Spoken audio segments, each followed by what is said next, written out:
कि airport start होने के बाद में अभी रियल एस्टेट का क्या अप्रोच चल रहा है, किस तरीके से सेक्टर ग्रो हो रहा है वहाँ पे? कमर्शियल, लॉजिस्टिक, इंडस्ट्रियल सेक्टर जो है, जैसा भी फडणवीस जी ने ओके। एक डिक्लेरेशन किया था। और एक मिडिल क्लास का क्या होता है कि उनकी ना जिंदगी भर की कमाई एक अपने घर बनाने में या प्लॉट लेने में या फ्लैट बिल्ड करने में लगता है, राइट? सो उनके लिए क्या ऐसी अपॉर्चुनिटीज है कि वो कैसे स्कैम से बच सकते हैं? ऐसा है क्या सर जी, मतलब ये जो स्कैम है ये इसी एरिया में नहीं, पूरे इंडिया में ही चल रहा है। और बेसिकली जैसा आप बोल रहे हो मिडिल क्लास का कैसा रहेगा, उस एरिया में अगर समझो किसी को फ्लैट लेने को जाने का। एंड सर गवर्नमेंट ने 3.0 को लेकर गवर्नमेंट के क्या क्या प्रोजेक्ट्स प्लान किए, मतलब गवर्नमेंट का क्या विजन चल रहा है उसको लेके आने वाले 5 ईयर, 10 ईयर, 20 ईयर्स का, मतलब इस तरीके से प्लान कर रहे हो?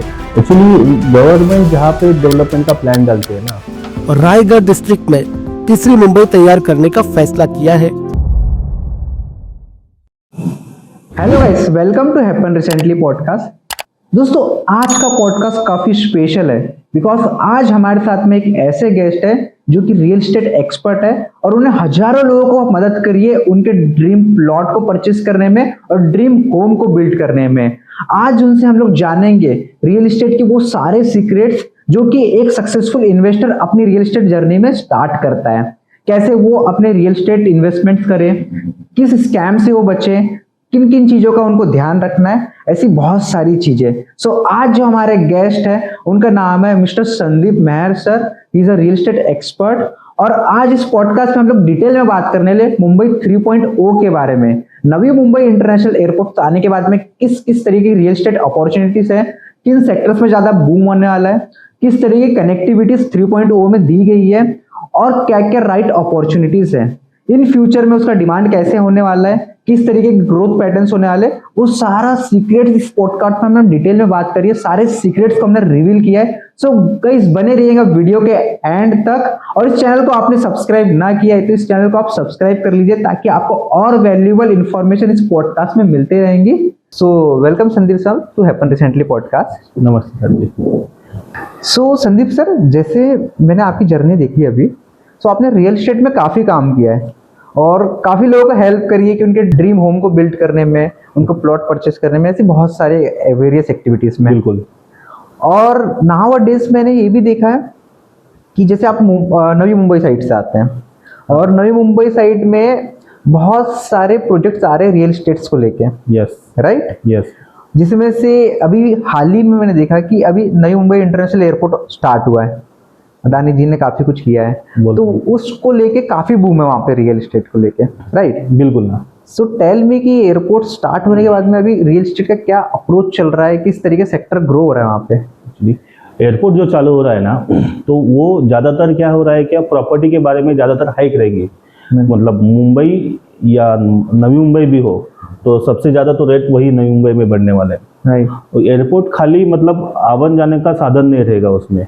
तो एयरपोर्ट में कैसा है, क्या एयरपोर्ट आने के बाद में बहुत सारे बिजनेसेस वहाँ पे भी आने वाले हैं। जैसा रियल एस्टेट सेक्टर तो बहुत सारा आजू बाजू में है, लेकिन कमर्शियल, लॉजिस्टिक, इंडस्ट्रियल सेक्टर जो है तो उस एरिया में उसकी कमी है, तो पूरा कमी भर के निकालने वाली है। जैसा अभी फडणवीस जी ने एक डिक्लेरेशन किया था, क्या इंडिया का 65% डाटा सेंटर उस एरिया में एस्टेब्लिश करने वाले हैं। तो उस रिगार्डिंग उसका प्रोसेस चल रहा है। मतलब जो अभी आप बोल रहे हैं जो नवी मुंबई इंटरनेशनल एयरपोर्ट है, राइट, या जो अटल सेतु है, तो ये होने के बाद में आगे की प्रोसेसिंग अभी वहाँ पे शुरू है। ये तो कुछ नहीं है, ये तो अभी एयरपोर्ट चालू करके दिया है, अटल सेतु चालू करके दिया है। आगे जाके जो वहाँ पे सिटी बनने वाली है, जो तीसरी मुंबई आप जो बोल रहे हैं 3.0, तो वो सिटी इतना बेहतर रहने वाला है जो मुंबई, नवी मुंबई को भी पीछे छोड़ने वाला है। जैसा वो सिटी जो बनने वाली है, इंटरनेशनल लुक देने वाली सिटी रहेगी, राइट? तो उस एरिया में जो भी डेवलपमेंट आने वाला है तो उसका बेसिक जो रहेगा, तो वहाँ पे एक बड़ा एयरपोर्ट रहना चाहिए। तो बेसिकली अभी जो एयरपोर्ट आप बोल रहे हैं जो बना है, राइट, तो ये एयरपोर्ट मतलब रैंकिंग में आने वाला एक एयरपोर्ट है। जैसा Navi Mumbai international airport India में तो सबसे अभी बड़ा ही है, राइट। इसके बाद एक बनने वाला है, वो तो ठीक है, वो बिहार में एक बनने वाला है, लेकिन अभी फिलहाल में इंडिया में सबसे बड़ा एयरपोर्ट यही रहेगा। इस एयरपोर्ट में आपको मतलब अदानी जी ने जो भी आप बोल रहे हो, तो कार्गो जो एयरपोर्ट है, तो कार्गो का सेक्टर जो है, जो लॉजिस्टिक का बिजनेस अपना है, तो बढ़ाने का काम उन्होंने किया है उसके अंदर। ओके स्टोरेज बहुत सारा बड़ा किया है उसमें। राइट अभी तो फर्स्ट स्टेज में उन्होंने डोमेस्टिक का एयरपोर्ट शुरू कर दिया है, ओके लेकिन अभी सेकेंड फेज उनका कार्गो का आने वाला है। ओके तो कार्गो एयरपोर्ट जब भी बड़ा हो जाएगा तो उसके रिगार्डिंग जो भी शिपिंग लाइन के ऑफिसेस है Right. तो वो बढ़ेंगे उस एरिया में। मतलब ज्यादातर अभी मुंबई का कार्गो एयरपोर्ट तो जैसा बंद ही होने वाला है, वो शिफ्ट होने वाला है उधर ही। राइट तो बेसिकली एयरपोर्ट होने के बाद में बिजनेस वहाँ का बढ़ने वाला है, बहुत सारा बढ़ने वाला है, ओके ऐसा है। सो जैसे अभी मैंने देखा था कि जैसे ये जो मुंबई का एयरपोर्ट है राइट, अब ये क्या शहर के बीचों बीच में है हाँ और मे बी यहाँ का एयर ट्रैफिक बहुत ज़्यादा है बिल्कुल। और यहाँ पे भी लाइक लॉजिस्टिक या कारों के लिए काफ़ी स्पेस है बट हाँ। वो फुलफिल नहीं कर पा रहा है। बिल्कुल so that's why Navi Mumbai को प्लान किया गया है आई थिंक राइट। हाँ, बिल्कुल बिल्कुल। और इससे मे बी 3 से 4 गुना ज़्यादा काफ़ी बड़ा स्पेस स्टोरेज के साथ में प्लानिंग के साथ में उसे बिल्ड कर रहे हैं राइट। बिल्कुल तो ये तो हो गई स्पेस कैपेसिटीज की बात राइट, बट इससे रियल एस्टेट को कैसे बूम मिलने वाला है वहाँ पे, या क्या अपॉर्चुनिटीज है अभी के तौर पे कि सपोज अगर कोई पर्सन मुंबई में मुंबई में रह रहा है बट वो चाहता है कि इन फ्यूचर मैं अपने बिजनेस को वहाँ एक्सपांड करूँ हाँ। या अपने काम को वहाँ एक्सपांड करूँ, जिस वजह से वो रियल एस्टेट में लाइक प्लॉट या किसी भी चीज में अगर इन्वेस्ट करना चाहता है तो उसके लिए क्या अपॉर्चुनिटीज है, बिल्कुल। अभी क्या मोटो एक्चुअली में मुंबई 3.0 का? अभी जैसा देखिए, अभी इंडिया की जो पॉपुलेशन है जैसा आप बढ़ते ही जा रही है, हाँ मतलब रैंकिंग में आ रहे हैं, Right. 130 या 140 करोड़ का कुछ क्षमता है, राइट लेकिन ये तो घटने वाला नहीं, ये तो बढ़ने वाला है हाँ। बराबर। Right. तो वैसे जगह भी कम गिरती जा रही है ना। जैसा अभी दादाजी ने बिजनेस स्टार्ट किया, वो पिताजी के पास में आया, पिताजी का भी हो गया, अभी अपने पास में आ रहा है, जैसा Right. लड़के के पास में आ रहा है। तो नेक्स्ट जनरेशन जो है तो उनका भी कुछ मोटा रहेगा ना क्या डेवलपमेंट करने के लिए। तो अभी क्या बेसिकली क्या हो रहा है, तो मुंबई में जो स्टार्ट किया है बिजनेस उसके लिए जगह कम गिर रही है बराबर है, उसके लिए नवी मुंबई डिजाइन हो गई। राइट तो नवी मुंबई में भी बहुत सारा डेवलपमेंट हो चुका है, अच्छा हुआ है डेवलपमेंट, लेकिन वो भी कम गिर रहा है। Okay, अभी okay. कैसा हो रहा है कि मुंबई नवी मुंबई में जो भी बिजनेस है ओके तो एक लोकल लेवल की बिजनेस की जैसा, मतलब चलो मतलब Okay. अपना इंडिया आगे बढ़ना चाहिए तो उस लेवल का कुछ ना कुछ उधर काम होना। अभी नेक्स्ट लेवल पे जाने वाला है, नेक्स्ट जनरेशन जो रहेगी ना वो Right. इंटरनेशनल को मैच करने वाली जनरेशन है। ओके तो बेसिकली उनको ध्यान में रखते हुए कुछ नया प्लानिंग वहाँ पे होना चाहिए। ओके तो उसी लेवल का वहाँ पे प्लानिंग गवर्नमेंट का है। ओके जैसा अभी इंटरनेशनल एयरपोर्ट जो बोल रहे हैं आप, तो ये एयरपोर्ट के साथ में जो नया सिटी बनने वाला है राइट तो इसके लिए आप आगे जाके उसको मेट्रो सिटी ही बोलेंगे। राइट जैसा मेट्रो है, लोकल Right. ट्रेन है, वाटर ट्रांसपोर्टेशन है, कोस्टल रोड है, ओके ये सब कुछ वहाँ पे आने वाला है। ओके तो ओके बिजनेस रियल एस्टेट का जो है ना तो वो स्टेबल नहीं बढ़ते जाने वाला है। जैसा एयरपोर्ट आने के बाद में लोग कह रहे हैं कि वहाँ पे 2 लाख लोगों से ज्यादा जॉब अपॉर्चुनिटी आने वाली है। राइट तो ये जॉब अपॉर्चुनिटी आने के बाद में रियल एस्टेट का मार्केट भी वैसे बढ़ेगा ना, लोग आएंगे, रहेंगे, काम करेंगे, तो उनके लिए तो कुछ ना कुछ वहाँ पे रहना चाहिए। तो वो प्रोविजन गवर्नमेंट ने ऑलरेडी करके रखी है। इसीलिए दैट्स नाइस, क्योंकि क्या होता है मुझे ये लगता है कि अगर किसी भी तरीके से एयरपोर्ट या कनेक्टिविटी काफ़ी अच्छी मिल जाए तो वहाँ पे सस्टेन होना, स्टेबल होना और ग्रोथ मिलना पक्का ही होता है। बिल्कुल ना, शुभम जी बराबर है। हम लोग इसे अगर प्रॉपर स्ट्रेटेजिकली अभी से अगर इसमें जाते हैं या किसी भी चीज़ को स्टार्ट करें तो मे बी वहाँ पे 2 से 3 साल में हम लोग वहाँ का मार्केट बहुत अच्छे से कैप्चर कर सकते हैं। यस यस बिल्कुल। सो सर मुझे आप ये बताइए कि अभी जैसे मुंबई 3.0 है, यहाँ पे कनेक्टिविटी की आपने बात करी, जैसे कोस्टल लाइन, रेलवे, मेट्रो, काफ़ी सारी चीज़ें आ रही है। अब एक पर्सन है, लेट सपोज कीजिए वो बैंड्रा में रह रहा है या अंधेरी में रह रहा है, हाँ अगर उसे अपना बिजनेस एक्सपांड करना है 3.0 पे राइट, बट ऑलरेडी उसका बिजनेस यहाँ पे स्टेबल है, हाँ तो उसको वहाँ पे क्यों करना चाहिए? लाइक कि वो यहाँ पे तो अपना कर रहा है, या उसकी कनेक्टिविटी का कैसा ड्यूरेशन है, कितना टाइम उसको अगर यहाँ से वहाँ जाने में लगेगा और वहाँ से यहाँ आने में लगेगा ताकि वो अपने बिजनेस को भी मैनेज कर पाए और अपनी सारी चीज़ों को स्टेबल कर पाए। तो बिल्कुल। क्या कनेक्टिविटी का रीजन रहा जहाँ? देखिए बहुत अच्छा क्वेश्चन है सर शुभम जी आपका।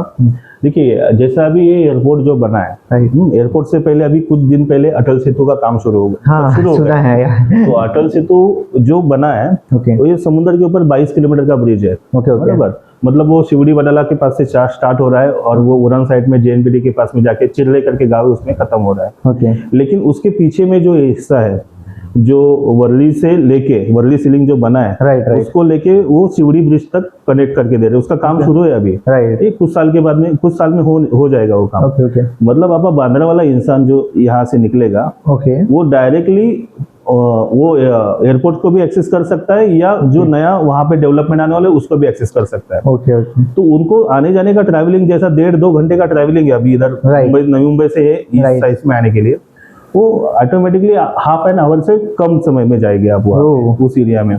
और बेसिकली कैसा है, क्या देखो यहाँ पे तो बिजनेस ऑलरेडी जनरेट है, उसमें नया कुछ करने के लिए जो बना है वो वैसे ही रहेगा अभी, इसमें ज्यादा कुछ नया टेक्नोलॉजी बढ़ने के लिए नहीं। लेकिन वहाँ पे जो सिटी रहेगी ना, वो मेट्रो सिटी में, तो जो नया जनरेशन वहाँ पे आने वाला है उनके लिए फुलफिल करने वाला वो डेवलपमेंट है।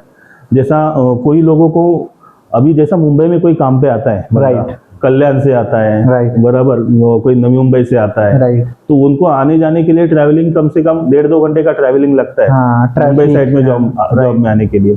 जैसा नवी मुंबई में जब तीसरी मुंबई आप जो बोल रहे 3.0 में जो Right. बनने वाला है, ओके तो उस एरिया में 15 से 20 मिनट के अंदर वर्कर लोग काम पे आ जा सकते हैं, घर पे भी आ सकते हैं, ट्रैवलिंग टाइम कम करके दे रहे हैं वो लोग, ऐसा है। और कनेक्टिविटी वो स्ट्रांगफुल कर रहे हैं, राइट बोट से आओ, मेट्रो से आओ, लोकल ट्रेन से आओ, बाय रोड आओ, वो सबके लिए बेटर वे तैयार कर रहे हैं, ओके ऐसा है। बहुत अच्छा डेवलपमेंट रहेगा उस एरिया में। ग्रेट।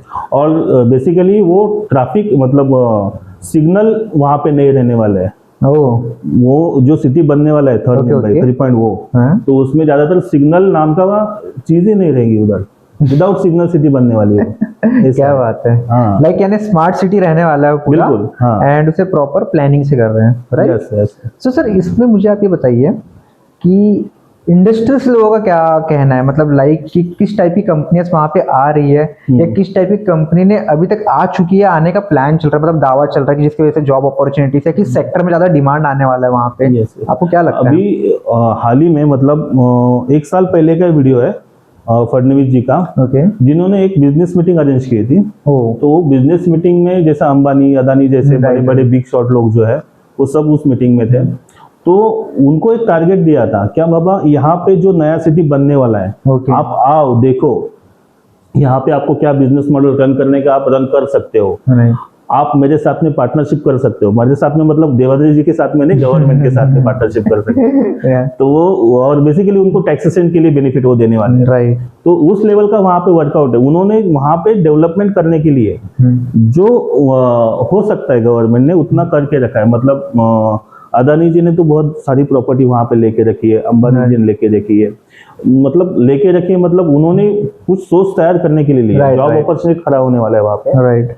तो कमर्शियल पार्ट वहाँ पे बहुत अच्छा डेवलप होने वाला है। ओके। और बेसिकली जैसा यूनिवर्सिटी भी जो है, राइट जैसे राइट। हाल ही में 2-3 यूनिवर्सिटी फाइनल किया है फडणवीस जी ने, ओह तो यूनिवर्सिटी भी वहाँ पे आने वाले लोग यहाँ से बाहर पढ़ने के लिए जाते हैं। राइट। लेकिन इस एरिया में अगर आप पढ़ने के लिए भी, मतलब कैसा है, क्या इंडिया से बाहर कोई पढ़ने को जाना नहीं चाहिए, इंडिया में सब कुछ होना चाहिए। Right right. तो भारत सरकार ये इसके ऊपर ध्यान दे रही है अभी, ऐसा है। तो ये बेसिकली ये सिटी जो बनेगी 3.0 उस चीज के लिए रहेगी, ऐसा है। That's great. क्योंकि मुझे भी ये लगता है, जैसे आपने यूनिवर्सिटीज की बात करी, तो एट द एंड अगर हमारा एजुकेशन स्ट्रांग होगा, हाँ, तो ऑटोमेटिकली एम्प्लॉयमेंट और लाइक वहाँ पे ग्रोथ रेशो, हाँ। वहाँ का इंफ्रास्ट्रक्चर, काफी सारी चीजों में हेल्प होगा। बिल्कुल। जैसा अभी देखो, कोई आदमी अगर बाहर पढ़ने के लिए जा रहा है इंडिया से, राइट तो उनको ऐसा लगता है कि यार मैं इधर ही जॉब करूँ। राइट। हाँ, जैसा बाहर का आदमी कोई इधर आ जाएगा जॉब करने के लिए, Right. उसको ऐसा लगेगा यार नहीं मैं इधर ही जॉब करूँ। ये हो जाएगा आगे जाके, मतलब इंडिया से जो बाहर मूवमेंट जा रहा है वो इंडिया में आने के लिए शुरू हो जाएगा। ऐसा ग्रोथ हो सकता है उसमें।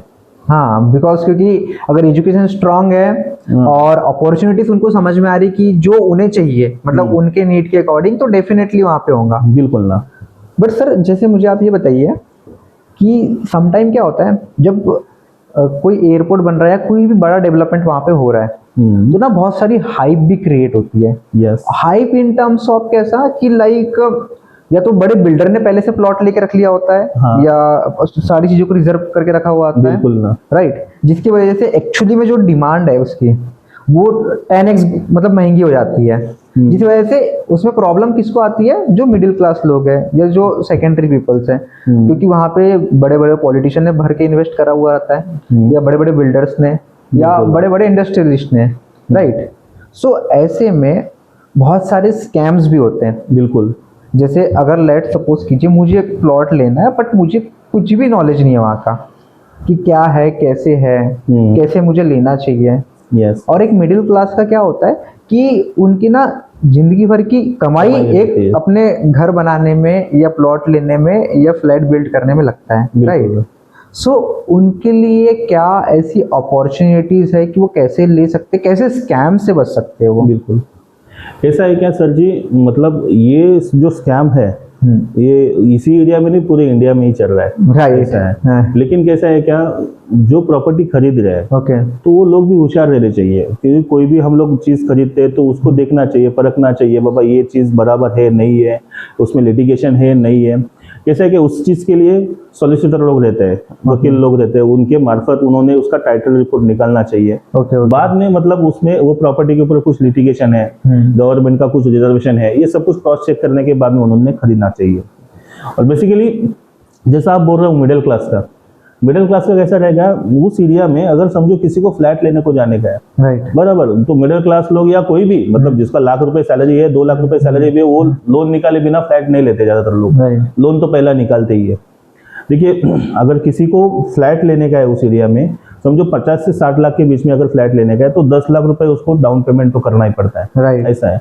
डाउन पेमेंट करने के बाद में फिर कंस्ट्रक्शन का होने तक उसकी राह देखने की है, ऐसा है।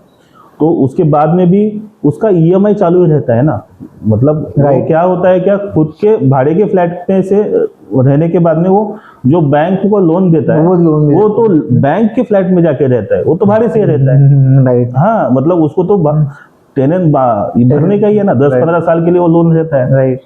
तो बेसिकली कैसा है क्या, ये जो अभी थर्ड मुंबई 3.0 जो है उसके अंदर अगर उन्होंने ये जो 10 लाख रुपए वो डाउन पेमेंट करने वाले, तो उसी में से कुछ हल्का सा प्लॉट लेके 1-2 गुंठे का उधर जगह लेके अगर छोड़ दिया, तो उसमें क्या होने वाला है, आगे जाके वहां पे बिल्डर लॉबी एक्टिव होने वाली है, राइट। बिल्डर लॉबी क्या करती है, जैसा उसके बाजू में उलवा, बेलापुर या करंजाड़े उस एरिया है, तो उसमें किसी का प्लॉट है, तो वो प्लॉट बिल्डर लॉबी डेवलप करने के लिए लेते हैं ज्वाइंट वेंचर में, राइट। ज्वाइंट वेंचर में क्या होता है, उनको थोड़ा बहुत पैसा मिल जाता है, राइट, ऑन सिस्टम में मिलता बोलते हैं उसको, और उसके बाद में कंस्ट्रक्शन में एक हिस्सा भी मिल जाता है, राइट। ऐसा है, मतलब पूरी जिंदगी हम लोग 30-35 लाख रुपए अकाउंट में सेव नहीं कर सकते, लेकिन ये प्रॉपर्टी ऐसी चीज है कि आप वहां पे अगर प्लॉट लेके रखते हो, भले 5 साल 10 साल के बाद में कभी भी वो डेवलप होने के आपके पास आएगा, तो उसमें क्या होएगा, आपको एक 30-35 लाख की एक अमाउंट आपके जेब में नॉन रिफंडेबल आके मिलेगी, राइट। और आगे जाके कंस्ट्रक्शन के हिस्सा एक मिल सकता है, वो 700,000 स्क्वायर फीट का जो भी कुंठा के पीछे जो भी बिल्डर 60-40 डेवलपमेंट में करता है, उस हिसाब से जो भी उसके साइज में बैठेगा वो एरिया उनको कंस्ट्रक्शन करके मिलेगा।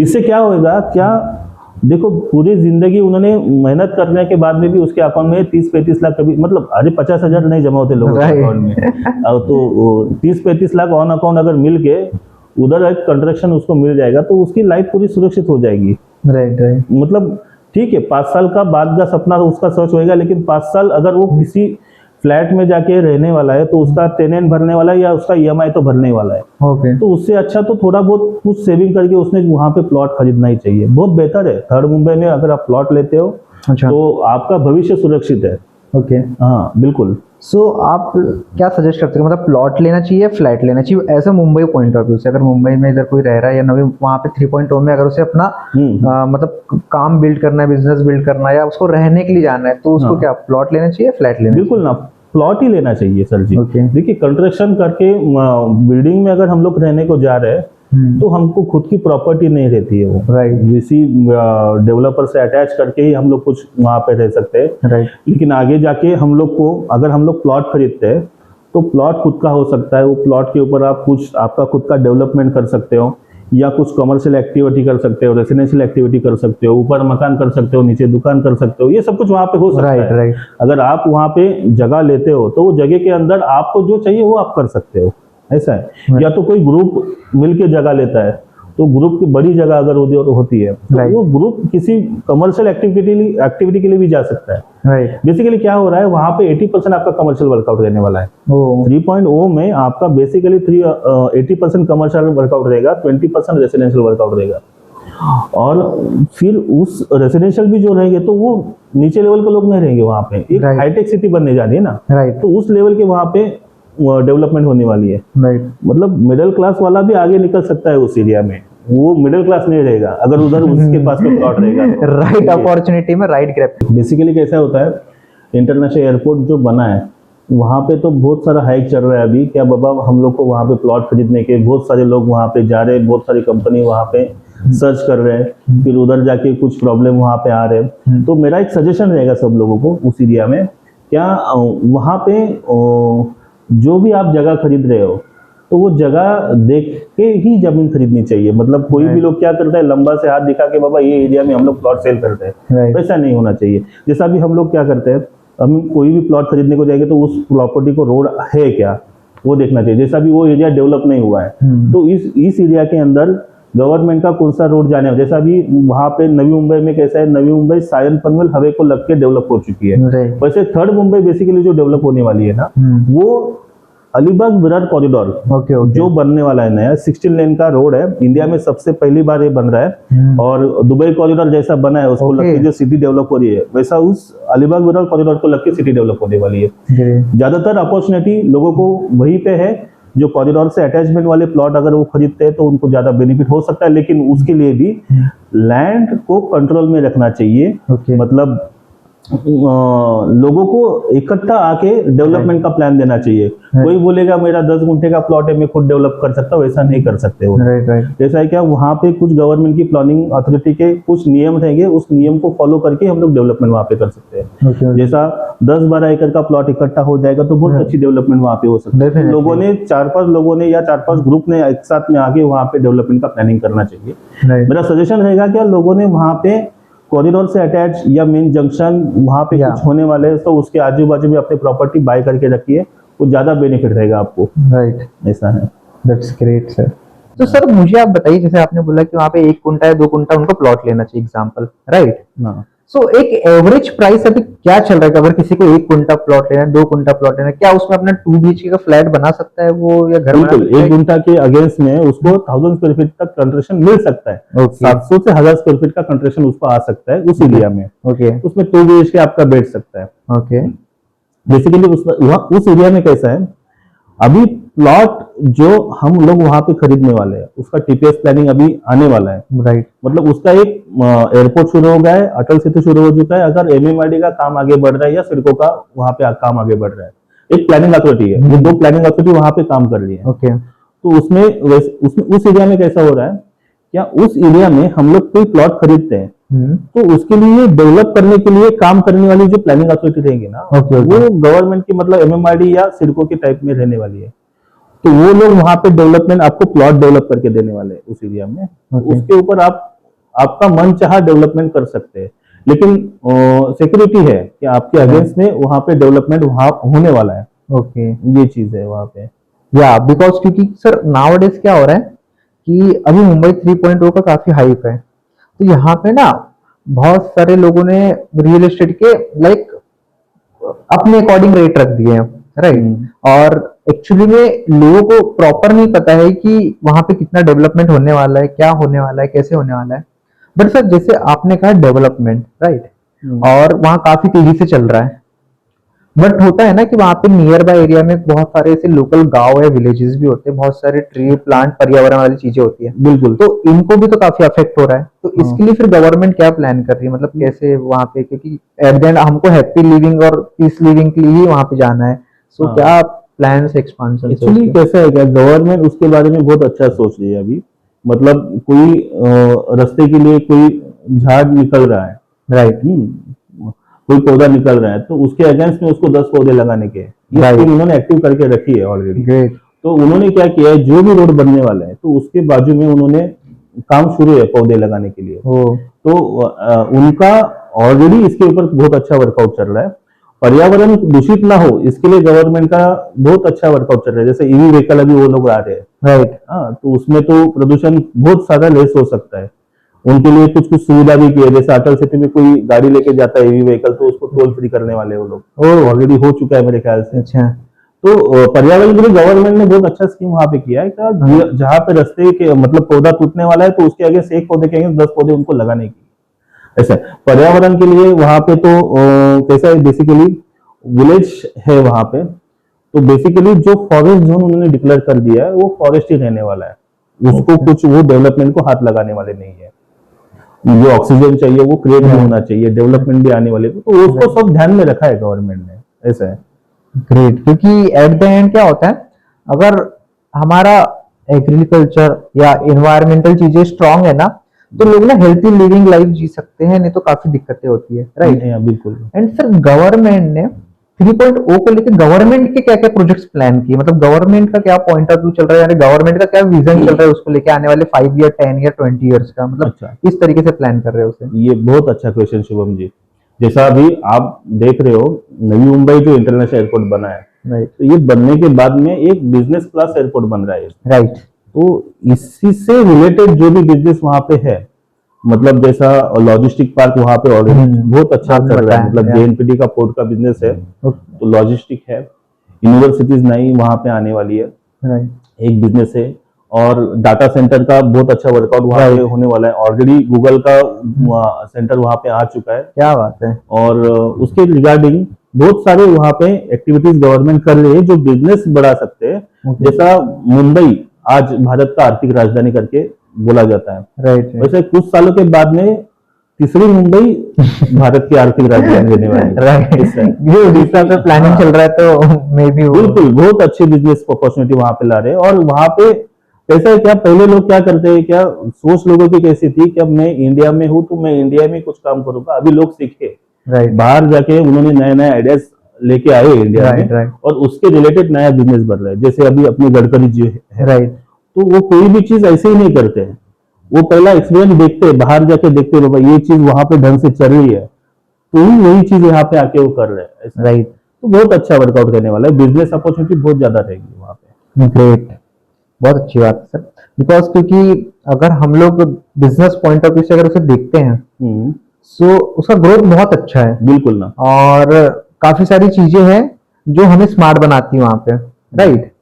सो सर टेल मी कि लाइक अभी जो 3.0 है, राइट, इसकी प्लानिंग और अथॉरिटी किस तरीके से करी जा रही है, कौन सी कंपनी इस पे इंटरेस्ट ले रही है, जैसे सीड्सकोर्स वगैरह हैं, ऐसे बहुत सारे एमएमआरडीज है, या फिर रेरा अप्रूवल, बहुत सारे ऐसी चीजें हो रही है वहाँ पे।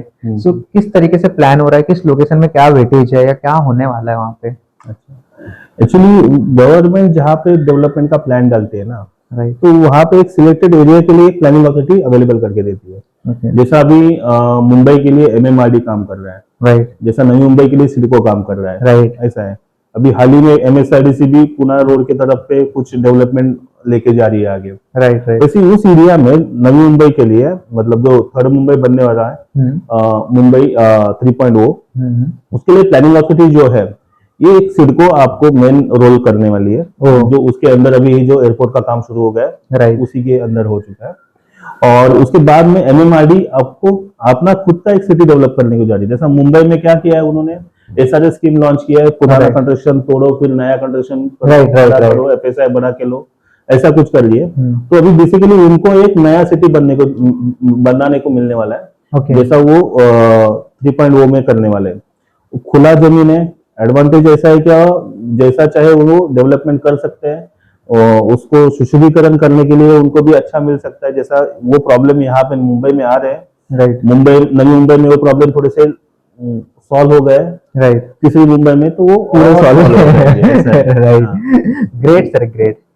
बट सर जैसे यहाँ पे ना काफी हाइप है और काफी लोगों को ना क्यूरियोसिटी है कि रेट्स को लेके वहां पे, जिसमें वो अपने बजट को प्लान करके, क्योंकि एक ना नॉर्मल पर्सन का ना प्रॉपर कोटेशन होता है या बजट होता है। अब जितना आपने 3.0 को एक्सप्लोर किया है, मे बी ना हमने किया ना ऐसे बहुत सारे लोगों ने नहीं किया है।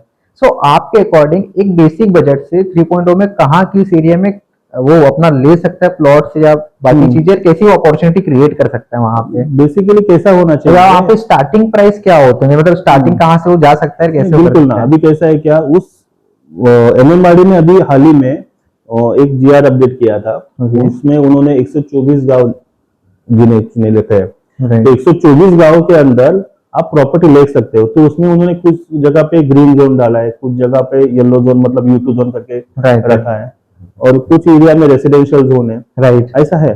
तो उसमें कैसा है, क्या आप जो प्रॉपर्टी खरीद रहे हो ओके। तो उसका एक बजट आपने फाइनल करना चाहिए। मतलब मेरे पास में इतना पैसा है, मैं इतने पैसा डाल के मुझे किधर प्रॉपर्टी मिल सकती है, ये Right, उन्होंने right. सोचना चाहिए। राइट। तो फिर उसके लिए सिलेक्टेड कंपनी वहां पे कुछ है तो उसके उन कंपनी के पास में जाके वो खरीद सकते हैं। Okay. जैसा अभी वहां पे कैसा है, कॉरिडोर जो पास हो रहा है ओके। तो उसके बाजू में अगर कोई जगह ले रहा है ओके। तो ओके। अभी वहां पे थोड़े से उधर के फार्मर के लोग रेट ज्यादा बोलेंगे, नहीं मेरी प्रॉपर्टी ये कॉरिडोर के बाजू में है, तो उस लेवल का कुछ वहां पे रेट रहेगा। लेकिन बेसिकली स्टार्ट रेट वहां पे जो होंगे ना, मतलब फेज 1 प्राइस पकड़ के Right, आप right. फेज 1 में अगर कोई प्रॉपर्टी खरीदता है तो फेज 1 में आपको वहां के रेट कम से कम 7 से 8 लाख रुपए गुंठा के आगे निकल गए हैं। ओके। ओके। ऐसा है। अभी समझो एयरपोर्ट चालू हो गए तो वो और बढ़ेंगे। हाँ हाँ हाँ। आएगा। अगर समझो फेज 2 के पास में अगर आप खरीदते हो, मतलब उड़न के नीचे के हिस्से में जा रहे हो, पेन के साइड में, तो वहां पे आपको 3 लाख 4 लाख में भी आपको प्लॉट मिल सकता ओके। है। ओके। ऐसा है। मतलब लिमिटेड लोगों के लिए भी वहां पे आप प्लॉट खरीद सकते, मतलब जो मिडिल क्लास है तो उनके लिए भी वहां पे प्लॉट खरीदने के लिए बजट कम है, राइट। ले सकते हैं वो लोग प्लॉट वहां पे। ऐसा है।